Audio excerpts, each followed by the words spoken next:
Friends, today we are going to continue with our discussion in the gaseous exchange and respiration. And again today we are going to continue where we ended in the previous session.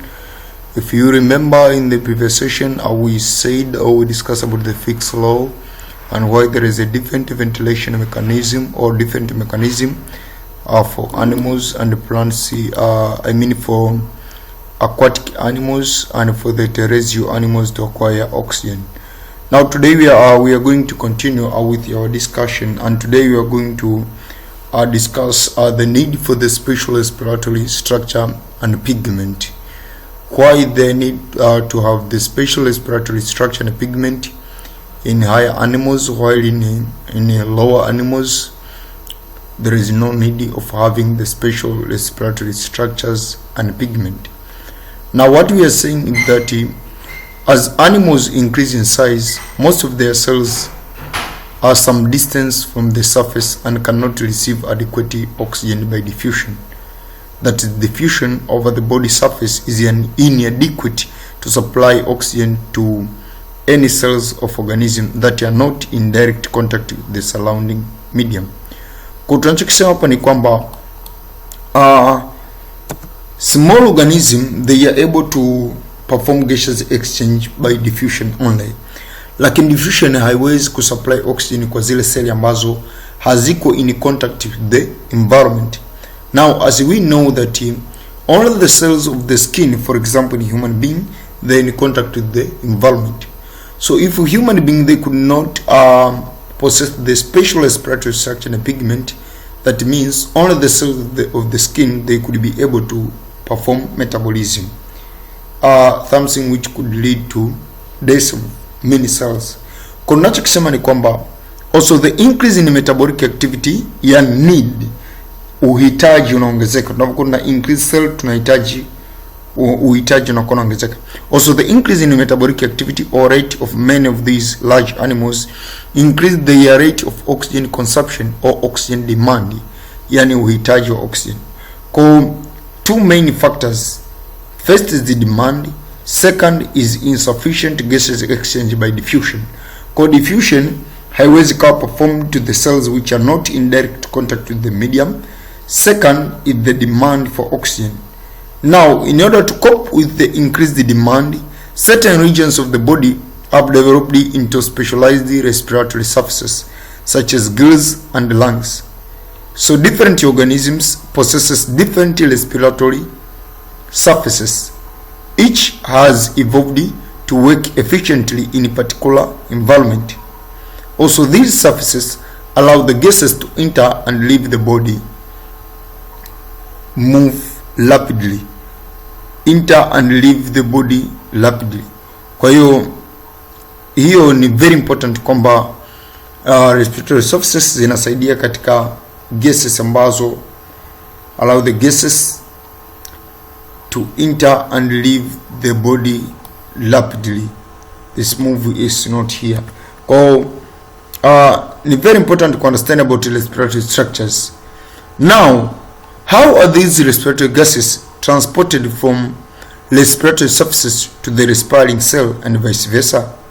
Kwamba tayari tumeshaona kwamba cell haziwezi kuchukua oxygen direct from the environment, so they require respiratory surface. Now how are the respiratory surfaces transport oxygen from the respiratory surfaces to the site where the oxygen or the gases should be used? Now generally the gases are carried by the blood vascular system. Generally for the organisms which are using lungs or any specialized structure for respiration, always the gases, they are taken by the blood vascular system. The possession of a transport system provides a link between the respiratory surfaces and all other tissues of an organism and enable oxygen and carbon dioxide to be continuously exchanged between the respiratory surfaces and the cells. The presence of a respiratory pigment like hemoglobin in the blood further increases the oxygen carrying capacity of blood. In addition, there are many special ventilation movements which assist in ensuring a rapid exchange of oxygen between the animal and the surrounding environment by maintaining steep diffusion gradient.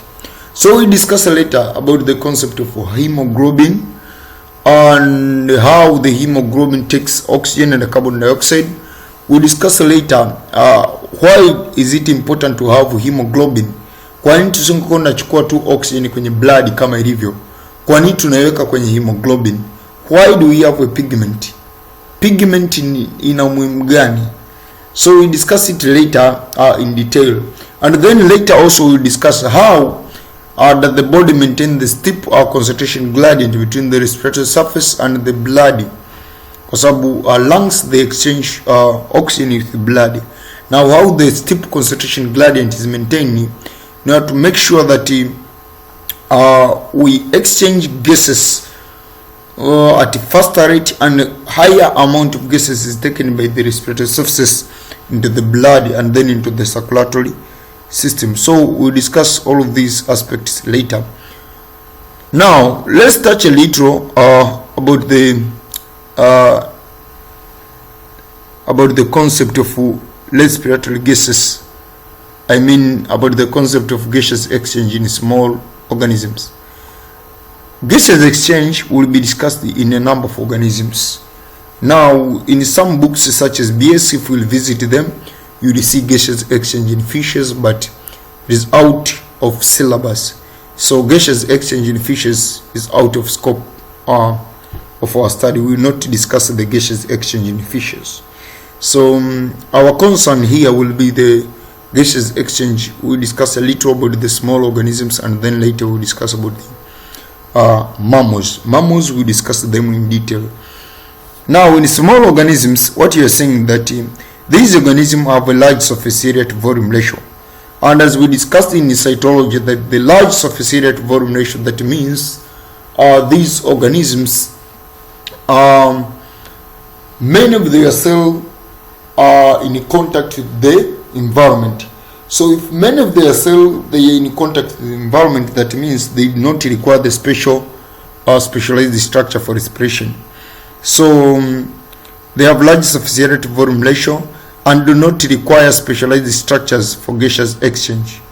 Protozoans such as amoeba are less than 1 millimeter in diameter, and gases diffuse over their whole body surface. So normally they are aquatic ones. These organisms normally they are aquatic, and they have the large surface area to volume ratio, allowing them to perform gaseous exchange through their body surface. Now let us end up here. In the next session we will start our discussion on the gaseous exchange in mammals. Gaseous exchange in mammals, and we discuss all aspects about the respiratory pigment. Why do we have a respiratory pigment? What could happen if we couldn't have the respiratory pigment? And all the factors, we discuss them later. So if you need these notes, just contact me with the contacts below. Don't forget to join my Telegram group for discussion. And if you have any question regarding the gaseous exchange and respiration, you may contact me, or you may visit my Telegram group for easier contact with me. Let I wish you nice studies, and for this time, thank you.